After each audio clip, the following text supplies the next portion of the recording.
पक्ष के लोग सांसद चंद्रशेखर आजाद पर भड़क उठे। तभी प्रधानमंत्री नरेंद्र मोदी खुद खड़े हो गए और चंद्रशेखर आजाद से बहस करने लगे। आइए आज की इस ऐतिहासिक बहस को विस्तार से समझते हैं। अरावली पर्वत का मुद्दा कुछ ऐसा ही है। ये कोई आम विषय नहीं है। ये न किसी एक राज्य का है, न किसी एक पार्टी का। ये मुद्दा है हवा का, पानी का, जमीन का और आने वाली पीढ़ियों के हक का। संसद का वो विशाल भवन जहां देश की तकदीर लिखी जाती है, जहां हर शब्द इतिहास बनता है, जहां बोलने वाला सिर्फ सांसद नहीं होता बल्कि करोड़ों लोगों की आवाज होता है। उसी संसद में एक दिन अचानक एक ऐसा सवाल गूंजता है जो सिर्फ पत्थरों और पहाड़ों का नहीं बल्कि आने वाली पीढ़ियों की सांसों का सवाल है। सवाल अरावली पर्वत का है। वही अरावली जिसे किताबों में दुनिया की सबसे पुरानी पर्वत श्रृंखला कहा गया। वही अरावली जिसने सदियों से राजस्थान, हरियाणा, दिल्ली और आसपास के इलाकों को रेगिस्तान बनने से रोका। वही अरावली जिसने हवा को थामा, पानी को जमीन में उतारा और इंसानों को जिंदा रहने लायक माहौल दिया। और इसी सवाल के साथ खड़े होते हैं चंद्रशेखर आजाद। आवाज में गुस्सा नहीं बल्कि सच्चाई का भार। चेहरे पर न नफरत न डर, बस एक जिद।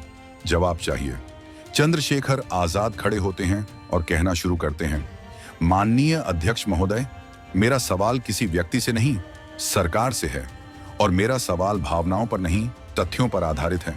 सरकार ने हाल ही में अरावली पर्वत को लेकर जो नई व्याख्या सामने रखी है, क्या सरकार और सुप्रीम कोर्ट यह स्पष्ट करेगी कि इससे कितनी पहाड़ियां कानूनी सुरक्षा के दायरे से बाहर हो जाएंगी?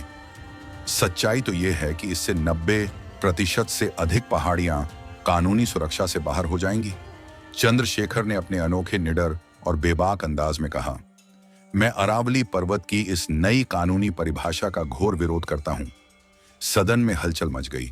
कुछ सांसद एक दूसरे की तरफ देखने लगे। कुछ सांसद खड़े होकर चिल्लाने लगे, चंद्रशेखर, कानून का अपमान मत करो। कुछ बीजेपी मंत्री अपने कागज पलटते हैं।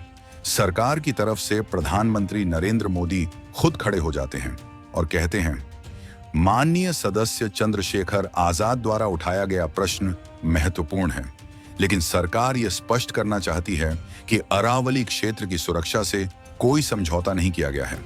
नई परिभाषा केवल तकनीकी स्पष्टता के लिए है। चंद्रशेखर तुरंत अगला सवाल दागते हैं, अगर यह केवल तकनीकी स्पष्टता है तो सरकार यह भी बताए कि तकनीकी बदलाव से जमीन पर क्या असर पड़ेगा। क्या यह सच नहीं है कि अरावली की अधिकांश पहाड़ियां 100 मीटर से कम ऊंचाई की हैं? और अगर वे नई परिभाषा में नहीं आती तो क्या वे खनन और निर्माण के लिए खुली नहीं हो जाएंगी? अब बहस गर्म हो चुकी थी। कुछ